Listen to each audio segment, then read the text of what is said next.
Exodus chapter 8, verses 1 through 32. Then the Lord said to Moses, "Go into Pharaoh and say to him, Thus says the Lord, Let my people go, that they may serve me. But if you refuse to let them go, behold, I will plague all your country with frogs. The Nile shall swarm with frogs that shall come up into your house, and into your bedroom and on your bed, and into the houses of your servants and your people, and into your ovens and your kneading bowls. The frogs shall come up on you, and on your people, and on all your servants. And the Lord said to Moses, Say to Aaron, Stretch out your hand with your staff over the rivers, over the canals and over the pools, and make frogs come up on the land of Egypt. So Aaron stretched out his hand over the waters of Egypt, and the frogs came up and covered the land of Egypt. But the magicians did the same by their secret arts, and made frogs come up on the land of Egypt. Then Pharaoh called Moses and Aaron and said, Plead with the Lord to take away the frogs from me and from my people, and I will let the people go to sacrifice to the Lord.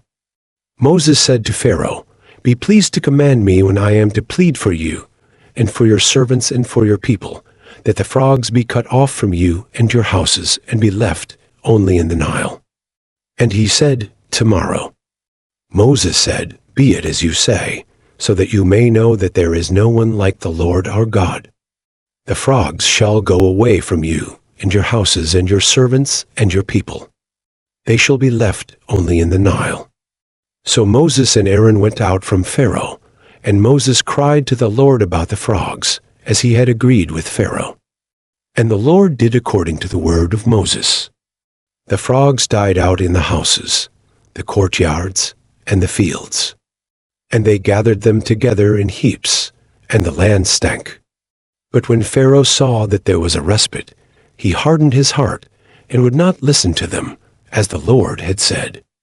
Then the Lord said to Moses, Say to Aaron, Stretch out your staff and strike the dust of the earth, so that it may become gnats in all the land of Egypt. And they did so.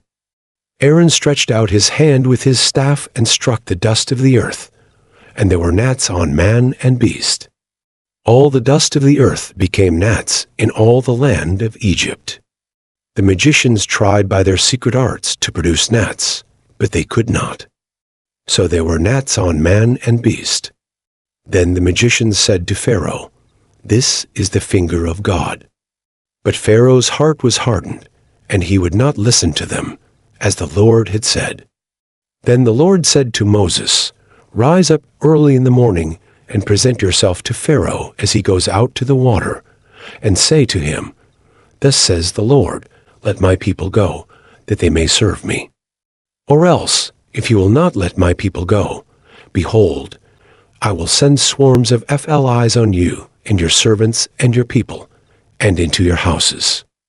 And the houses of the Egyptians shall be filled with swarms of flies, and also the ground on which they stand. But on that day I will set apart the land of Goshen, where my people dwell, so that no swarms of flies shall be there, that you may know that I am the Lord in the midst of the earth. Thus I will put a division between my people and your people. Tomorrow this sign shall happen, and the Lord did so. There came great swarms of flies into the house of Pharaoh and into his servants' houses. Throughout all the land of Egypt the land was ruined by the swarms of flies. Then Pharaoh called Moses and Aaron and said, Go, sacrifice to your God within the land. But Moses said, It would not be right to do so, for the offerings we shall sacrifice to the Lord our God are an abomination to the Egyptians. If we sacrifice offerings abominable to the Egyptians before their eyes, will they not stone us? We must go 3 days' journey into the wilderness and sacrifice to the Lord our God as he tells us. So Pharaoh said, I will let you go to sacrifice to the Lord your God in the wilderness, only you must not go very far away. Plead for me. Then Moses said, Behold, I am going out from you, and I will plead with the Lord that the swarms of flies may depart from Pharaoh, from his servants, and from his people tomorrow. Only let not Pharaoh cheat again by not letting the people go to sacrifice to the Lord." So Moses went out from Pharaoh and prayed to the Lord. And the Lord did as Moses asked, and removed the swarms of fellies from Pharaoh, from his servants, and from his people. Not one remained. But Pharaoh hardened his heart this time also, and did not let the people go.